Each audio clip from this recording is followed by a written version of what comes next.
Nous sommes de retour sur ce plateau et c'est pour prendre le deuxième sujet de notre tranche de ce soir. Il s'agit de la cimenterie de la province orientale, ce dossier qui fait couler beaucoup d'encre et de salive dans cette partie de la République, pourquoi pas sur l'ensemble du territoire national. Et pour en parler, nous avons sur ce plateau Maître Constant Moutamba. Il est l'un des collaborateurs du gouverneur de province, la province orientale, bien entendu, Jean Bamanissa Saïdi. Maître Constant, bonsoir. Bonsoir, monsieur. Et merci d'être venu. Merci. Vous avez répondu. Et la toute première question, vous savez, ces dossiers de la cimenterie de la province orientale semblent diviser les fils et fils de cette province. Dites-nous un peu, c'est quoi ce projet CIPOR ? Écoutez, le projet CIPOR est simplement une initiative de son Excellence Monsieur le Président de la République qui, après son élection 2006, avait promis le 30 juin 2007 à toute la population de la République démocratique du Congo, en particulier de la province orientale, la construction d'une cimenterie qui serait dénommée cimenterie de la province orientale. L'objectif était de desservir toute la partie est de la République en ciment. Comme vous le savez, c'était donc l'Équateur, la province orientale, les Nord-Sud Kivu, le Maniema. Et après, bon, il y a eu en même temps plusieurs ministres d'industrie au niveau national. Parallèlement, au niveau de la province, il y a eu 3 gouverneurs de province qui se sont succédés. Et donc, depuis 2007, où le président de la République a posé la première pierre, jusqu'aujourd'hui, rien de concret n'avait été fait. Et voilà, c'est la lenteur de la mise en œuvre de ce projet qui semble diviser. Maître Constant, le gouverneur est beaucoup cité dans ce dossier. Il est accusé par un certain nombre de députés, d'abord, de bloquer... Non seulement par les députés, une certaine opinion. Oui, de bloquer d'abord la création de CIPOR, la cimenterie de la province orientale, de 2, d'avoir corrompu les députés pour retirer leur motion, pour retirer leur signature, afin de faire échec à la motion initiée par l'honorable Awenze. Comment réagissez-vous ? Ben écoutez, à la première question, je crois que il faut que l'on apprenne à être sérieux dans ce pays, et surtout lorsque on est appelé à gérer la chose publique. Et qui n'est pas sérieux. Je vais évidemment vous expliquer par des faits. Parce que je ne suis pas de ceux qui tiennent aux rumeurs. Son Excellence, Monsieur le gouverneur Bamanissa Jean Saïdi, est élu gouverneur de la province orientale vers fin 2012 et investi en tant que gouverneur par son Excellence, Monsieur le Président de la République en janvier 2013, investi par le gouvernement provincial en février 2013. Et donc, lorsque vous faites de la mathématique avec moi, vous convenez donc que ça fera simplement 1 année et demie que son Excellence, Monsieur le gouverneur Jean Bamanissa Saïdi est à la tête de la province, alors que le projet de la cimenterie de la province orientale avait été initié depuis 2007 et voire 2005. Avec l'accord bilatéral, dans des coopérations bilatérales que le gouvernement de la République avait signé avec le gouvernement de la République de l'Inde. Et pendant ce temps, il y a eu des gouverneurs qui sont passés, il y a eu des ministres, son Excellence M. Jean Bamanissa Saïdi, c'est toujours lui qui bloquait ce projet depuis 2007. Vous voulez qu'il emboîte le pas de ceux qui n'ont pas exécuté. Je vous rappelle que des deux. La vision du chef de l'État. Des deux, son Excellence Monsieur le gouverneur Bamanissa ne serait non plus impliqué dans cette histoire, dans ce fameux projet, pour autant que c'est un projet du gouvernement central.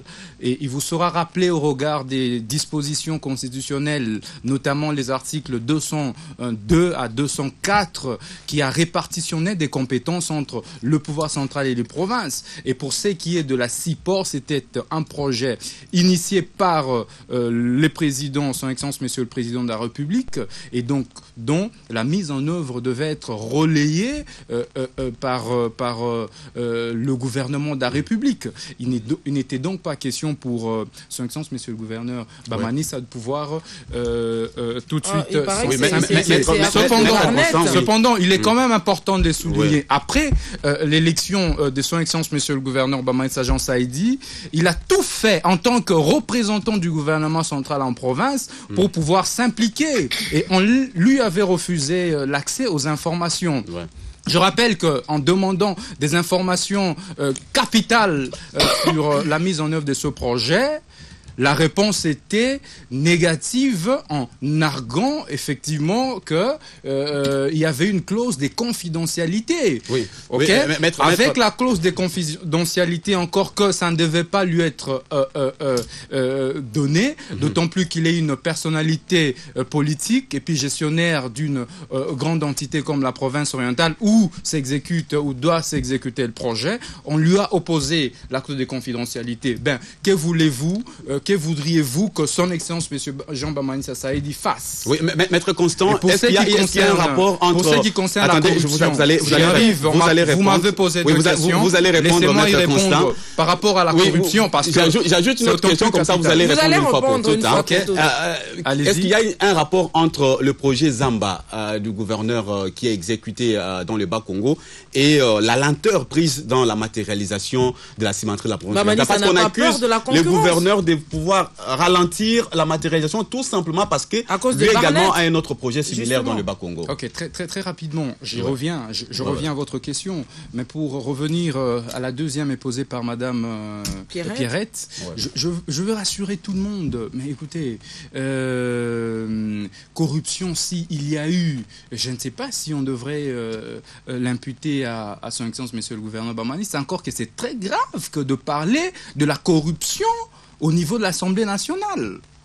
Je vous rappelle que lorsque cette procédure était pendante ici à Kinshasa, et précisément à l'Assemblée nationale, son Excellence M. Jean Bamani Saïdi était en train de chercher les investisseurs pour la République à l'étranger.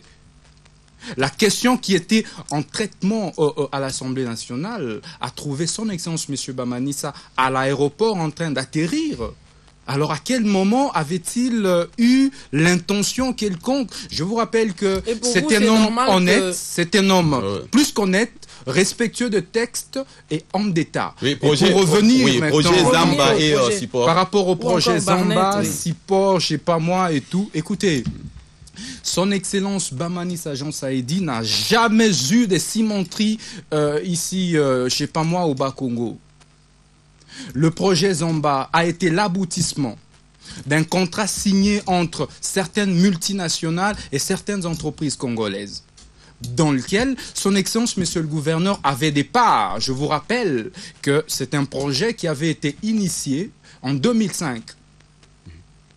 Les partenaires ont mordu à l'hameçon et finalement c'est en 2012 que des grandes banques comme la Banque africaine de développement, comme la banque de la SADC, comme d'autres grandes multinationales aussi comme Barnett, dans laquelle son Excellence Monsieur le gouverneur, alors entrepreneur, alors administrateur de société à l'époque, avait des parts.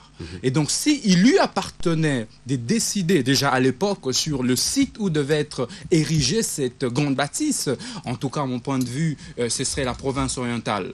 Mais fort malheureusement, il avait la possibilité de les faire. Il n'avait pas de possibilité. Il avait la possibilité d'amener ses investisseurs chez lui en province orientale. Non, il n'avait pas cette possibilité. Qui lui est fait par les notabilités. Non, il n'avait pas cette possibilité parce qu'il n'était pas actionnaire majoritaire à l'époque. Et je vous rappelle que, écoutez, face à des grandes banques comme la BAD, la banque de la SADC et consorts, voudriez-vous que son Excellence Monsieur le gouverneur, qui avait juste un petit pourcentage de parts, puisse influer sur la décision du conseil d'administration?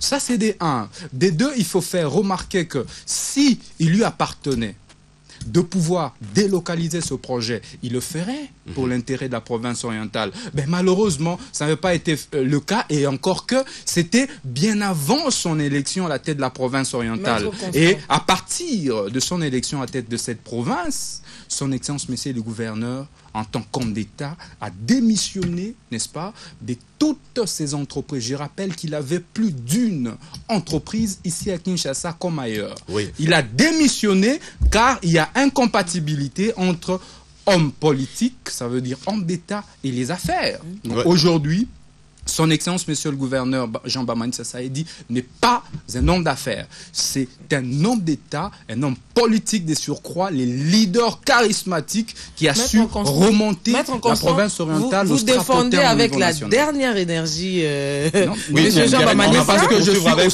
Maître Constant. Nous rappelons d'abord les principaux titres qui seront développés tout à l'heure dans notre grande édition du journal télévisé.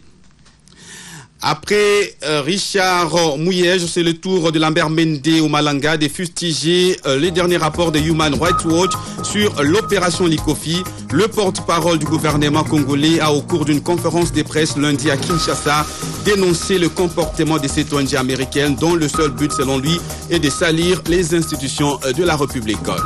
Et puis la première dame Olive Lembe Kabila, soucieuse de consolider la cellule de base qui est la famille, a parrainé ce lundi le mariage civil des 298 couples des hommes en uniforme. La cérémonie s'est déroulée à Boma dans le Bas-Congo. C'était en présence du gouverneur de cette province, Jacques Mbadou Sitou.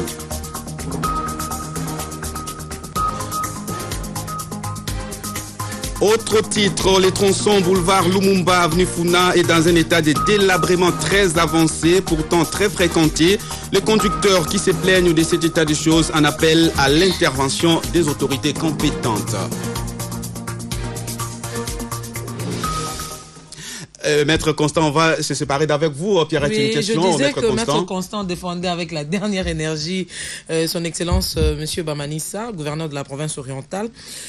Pourquoi n'a-t-il pas pris des dispositions pour sécuriser d'abord les matériels de support? Et parce qu'on dit qu'aujourd'hui, il y a des matériels de cette cimenterie qui se seraient exportés vers Kampala en Ouganda. Pourquoi le gouvernement n'a pas pris toutes les dispositions pour sécuriser l'endroit où on a entreposé ces matériels? Comment pouvait-il prendre toutes les dispositions à partir du moment où il n'avait aucune information?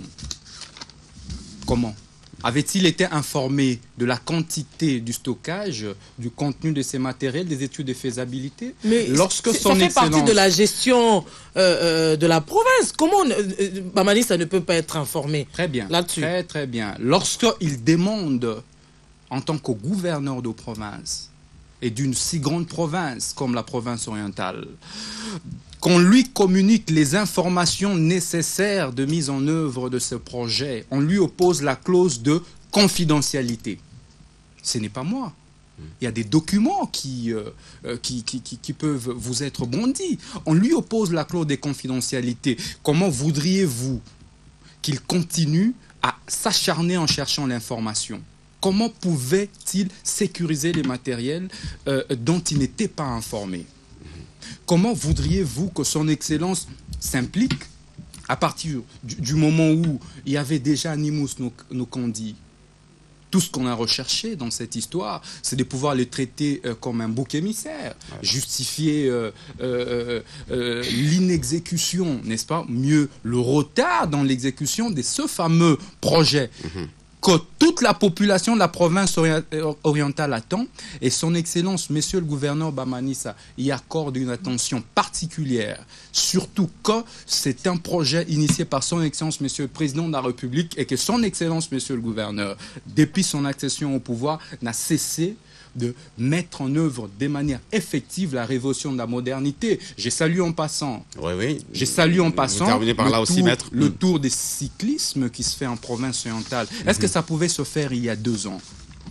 Voilà, merci Maître Constant pour tout cet éclairage. Je crois qu'on va suivre de près. il est évidemment son collaborateur. Non, ce n'est pas pour ça. Parce qu'il est accusé méchamment et innocemment. Voilà, Maître Constant, merci de nous avoir honoré par votre présence. Je vous en prie. C'est l'équipe partie remise. Nous allons suivre de près l'évolution de ces dossiers très capital pour la population de la province orientale. Je vous informe qu'un sac de ciment à Kisangani irait bien à peu près à $50, ce qui n'est pas une bonne chose pour cette population. C'est pourquoi elle veut à tout prix avoir cette cimenterie. Je crois qu'on va suivre de près ces dossiers. Madame, Messieurs, on prend une petite pause. On se retrouve juste après pour la suite et la fin de cette tranche.